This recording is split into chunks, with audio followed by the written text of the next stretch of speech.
mbokk yi asalaamaaleykum daal leen nag jàmm ci seeni xibaari météo mbokk yi démb am na ay taw yoo xam ne yu am solo yu ñu fi xam ne jot nañ ko nemmeeku daanaka ci réew mi yëpp waaye fi mu gën a ëppalee ci nga xam ni ci la ñu jot a am ci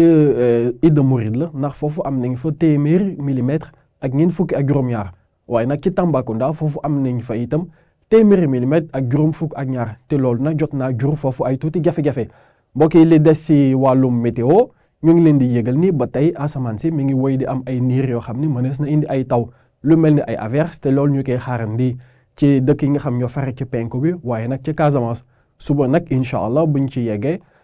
ñoo ngi xaarandi ba tey ay niir yu takku yu an mën a ànd ak doonu te mu mën a jur ay taw ca daanaka ci bët saalum réew mi naka noonu ci dëkk yi nga xam ñoo fare ci penku ñu xool suñu natal image satellitale ak niir yi nga xam ne ñoo ngi leen di nemmeeku bu baax a baax daanaka fépp ci réew mi waaye nag ngelaw li nga xam ne mooy waral niir di mën a am doole ñu koy wooye ay mousson booy mu ngi wéy di dugg si bu baax a baax ci biir réew mi mbokk yi nag bu ñu demee incha allah guddi gi jàpp suba teel bi ci wàllum température dëkk yi nga xam ne ñoo nekk ci peggu géej bi daanaka diggante Ndakaaru Thiès naka noonu ba ci Saint-Louis foofu la nar a gën a tàng guddi gi ndax foofu ñoo ngi fay xaarandi diggante ñaar fukki degré ak juróom-ñaar jàpp ñaar fukki degré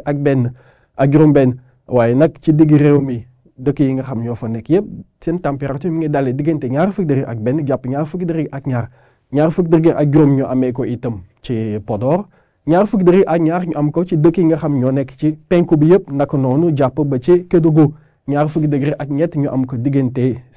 Ziguinchor Sédhiou naka noonu ba ci Kolda waaye nag Ziguinchor Sédhiou naka noonu mbokk yi ci dëkk yi nga xam ñoo nekk ci penku foofu ñoo ngi fee xaarandi li nga xam moom li ñuy woy ay averse de pluie waaye nag mënees nañ am tamit niir yu takku yoo xam ne mën na jur ay taw ci dëkk yi nga xam ñoo nekk ci digg réew mi naka noonu ci Kolda jàpp Kédougou suba incha allah buñ ci yegsee mbokk yi tàngaay bi fi mu nar a gën a fës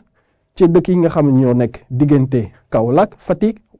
Diourbel naka noonu Linguère jàpp Podor ndax foofu ñu ngi fay xaarandi fanweeri degré ak ñeent fi mu nar a gën a sedd nag bëccëg bi ci Ndakaaru la ndax foofu ñoo ngi fay xaarandi fanweeri degré mbokk yi dëkk yi nga xam ñoo nekk ci bët saalum réew mi ñoo fay xaarandi fanweeri degré ak ñaar naka noonu fanweeri degré ak ñett ci dëkk yi nga xam ñoo nekk ci penku mi yëpp waaye Matam moom am fanweeri degré ak ñaar naka noonu ca Kaffrine fanweeri degré ak ñaar mbokk yi nag ni ngi leen ko waxee woon sànq ñoo ngi xaarandi ay niir yu takku yoo xam ne mën na indi ay dënnu ak ay taw ca bët saalum réew mi naka noonu ci dëkk yi nga xam ne ñoo nekk ci côté penku bi yëpp waaye nag li des ci réew mi yëpp ñoo ngi fay xaarandi ay niir yu takku yoo xam ne mënees naa jur li ñu woy ay averse de pluie mbokk yi kon lii moo gënoon fës ci li nga xam moo di xibaaru météo waaye nag ci sama kàddu ANACIM mi ngi ñaanal képp koo xam ne moo di chrétien ñu leen di ñaanal li nga xam ne moom mooy Assomption jàmm ak salaam